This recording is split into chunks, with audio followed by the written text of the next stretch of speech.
What's up, y'all? What's up? Yeah, welcome back to episode 2 of Live, Grow, Be True with your boy Sean and Cam. I hope y'all checking out episode 1. It's posted, ready to go.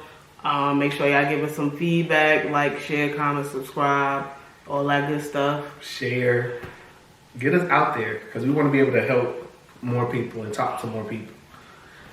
So, this episode, we just gonna, introduce ourselves. Well, we did that in the first one, but pretty much get into our backstory, junior high, high school, just things, touch on the little subjects, and just explain how we pretty much got here. So, all right. So, junior high, high school, I was playing football, but I played football most of my life growing up. Honestly, this a little, I guess not backtrack, but a realization that I had recently. I don't think I wanted to play football. I think I told you that. I was like, I think I wanted to play, do cheerleading. I think my life would be a different story.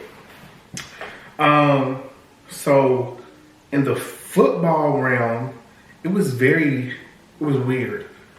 It was weird. I would have my instances where I would definitely be looking at guys like, okay, there's a little tingle down there, a little tingly. But for me, most people will argue and say, you're not born gay, or you're not, born with gender dysphoria or anything like that. I am a strong believer that you can be, because I've known since I was 5 that I was different. I had a different little sparkle. But I think junior high and high school was a tough time for me just because I was surrounded by so many hyper masculine boys, and it was just like, okay, don't let me in the locker room. I would go in, dress out, leave. I will go home and take a shower. I'm not getting in the locker room showers because it was too much going on. It was too much going on. And I think more so, when looking back on it now, I don't want to say I regret it, but I think I'm more so happy I did that, because the guys that were in that environment, they are not what I expected them to be. I'll just say that. How was your life? I probably would say I knew when I was younger, but I didn't know what it was. So I never was could agree, into girly things. Didn't want to wear no dresses. I'm not doing no nails. Didn't like get my hair done. I was the complete opposite. I didn't like none of that. Pretty much basketball shorts, t-shirts, going outside, rolling in the dirt. That was me. Yeah. And so nobody made it seem like it shouldn't have been me. But I just never knew why I wasn't into the things that my born gender would have been into. So going through out the years, I never wore none of the clothes that my mom used to buy, because it was all girly or bedazzled jeans, just weird stuff. So I used to I never liked regular bras, hated them, still hate them. And I just used to throw it out low key, or throw it in a spring cleaning pile. And she used to ask well, why you never wear it? I used to be I don't like it. It's out of style, kind of.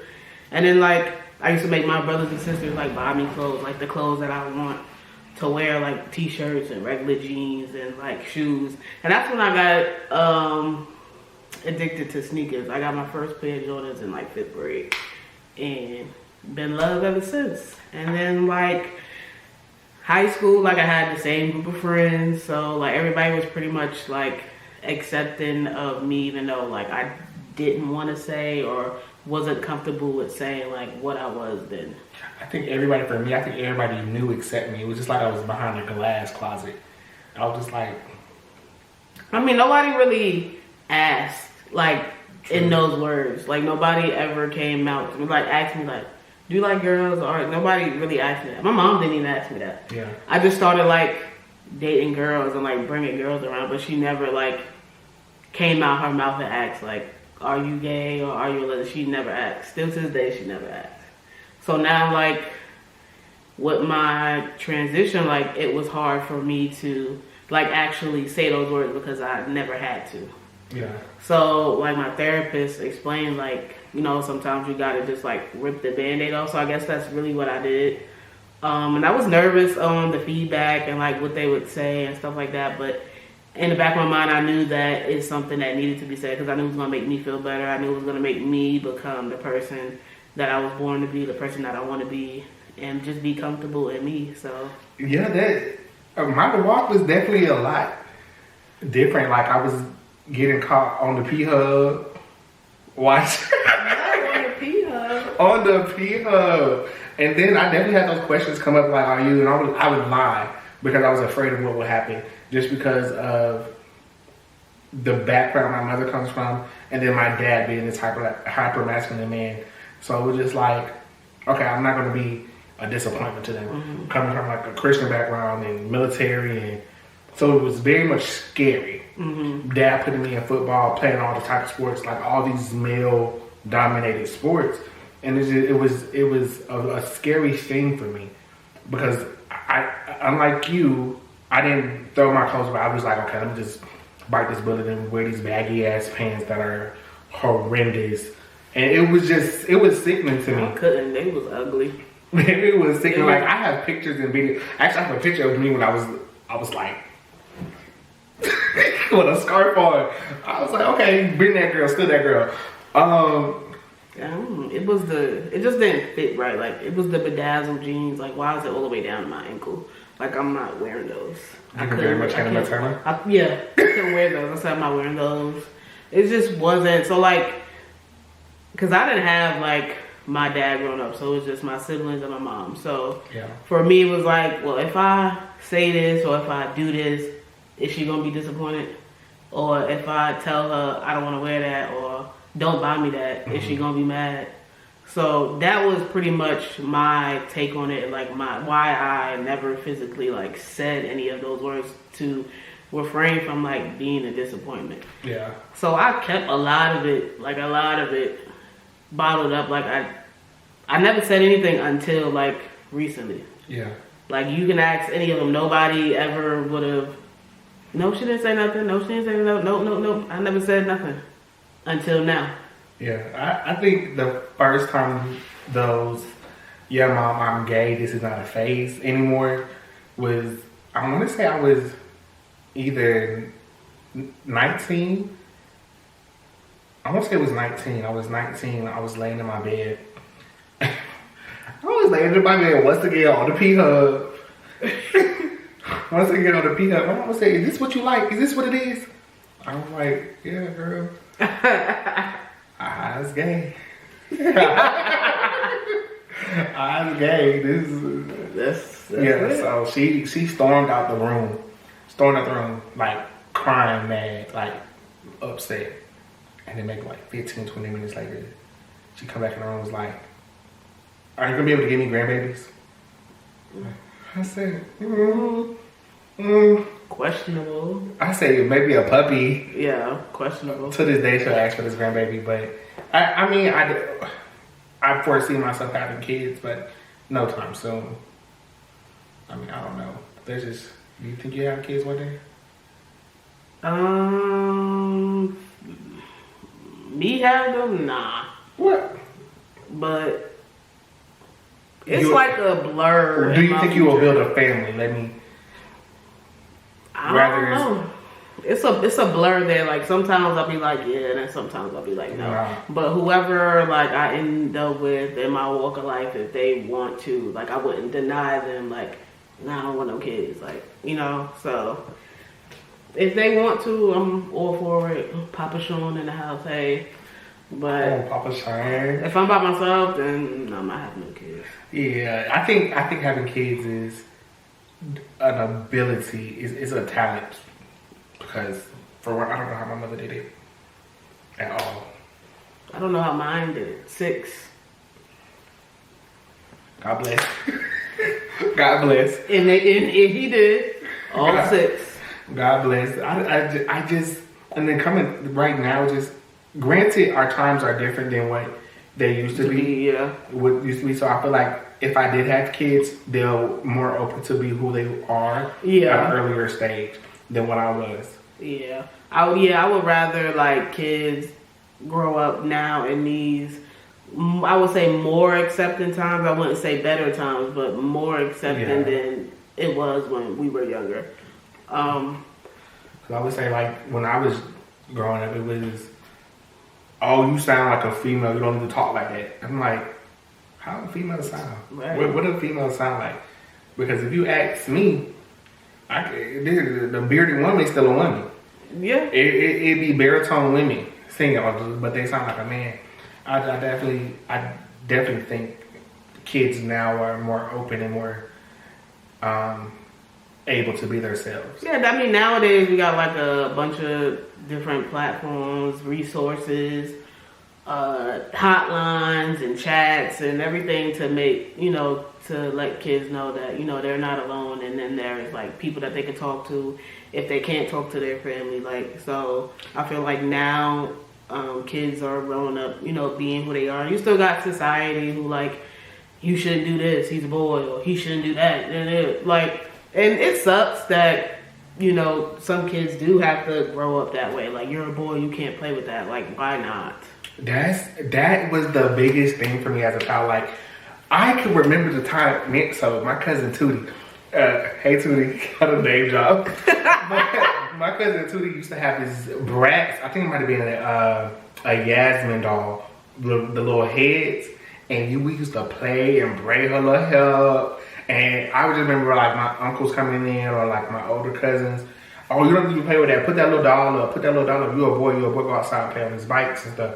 Why? I don't want to play on them damn bikes. I'm trying to braid Yasmin hair. Like, stop. Yasmin trying to get her wig split. I'm trying to in here at the salon and get her wig split.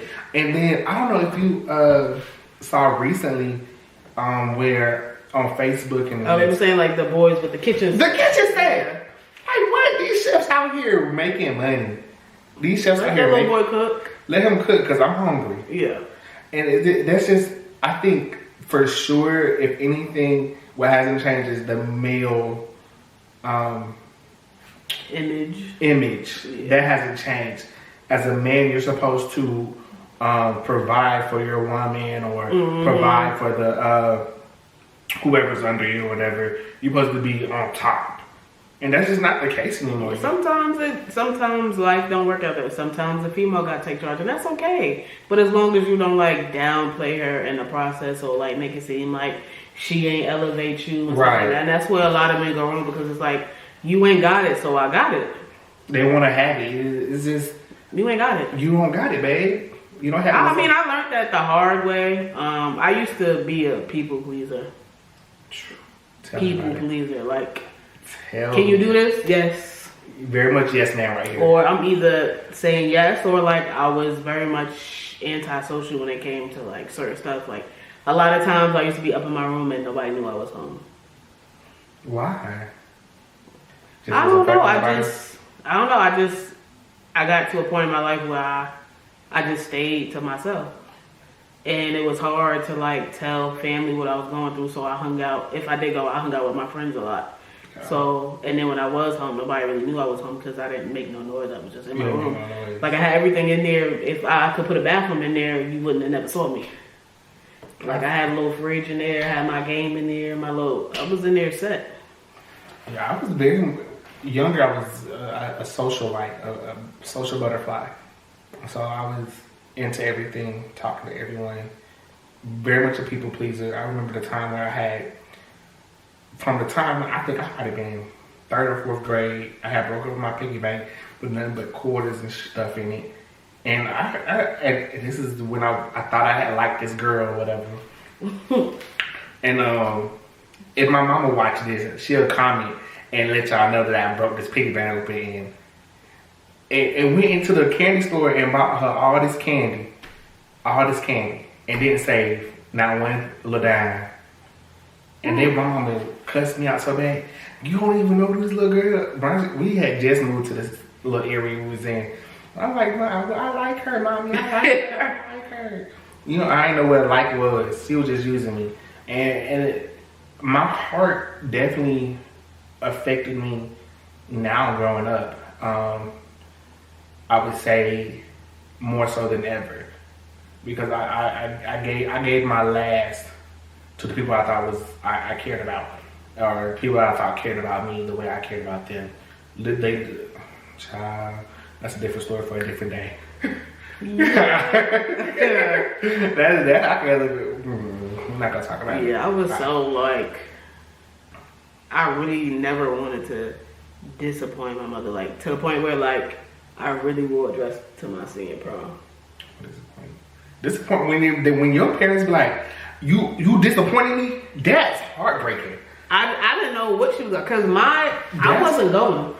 I wasn't going with no boy. I wasn't going, and that was that. And then like she kind of got sad, like, oh, you went all 12 years and you're not gonna go to prom and this and that and this and that. And I sucked it up, like, and I just like, all right, I'll go. And then she was like, what you want to wear? I was like, I don't care as long as it's blue, because that's my favorite color. Come on, man. And then she went and picked out everything, and that was that. And I went to prom with my cousin. And yeah, at that moment, I was like, yeah, no, I can't do this.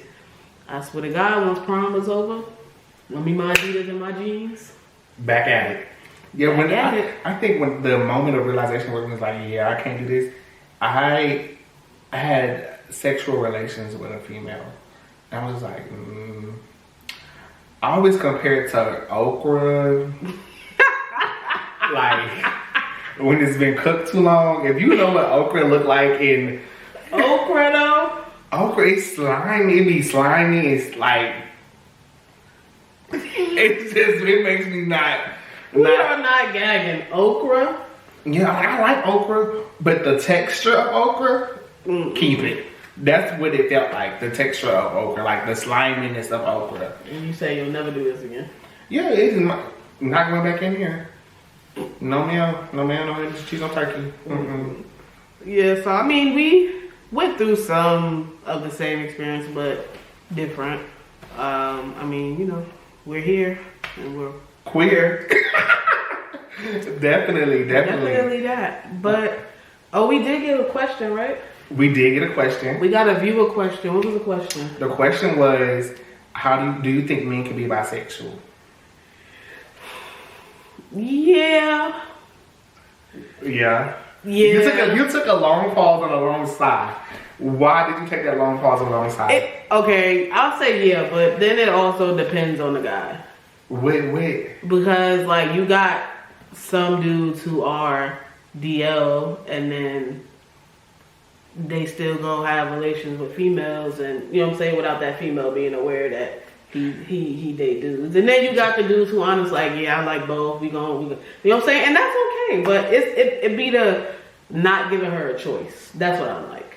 The choice. The choice of whether I want to have a relationship with you or have sex with you, and you like dudes. A lot of men take that choice away from females. That's what I don't like. Yeah, that's how you start get little germs. Little germs, and we don't like that. And I would agree with that. I don't think, for some reason, I didn't count DL men as bisexual. I just feel as if that they're cover up. Beard, very much beard. Yeah. It is giving beard. It's just cover up, and a lot of times these women know that they are beards. Mm-hmm. Where I have a problem is as a gay man who's dealt with several DL men, is when you have a wife and kids type deal. Like you jeopardizing your whole life, family, hers, and then you put me at jeopardy and getting phone calls from wifey, or if I like, that's not okay with me.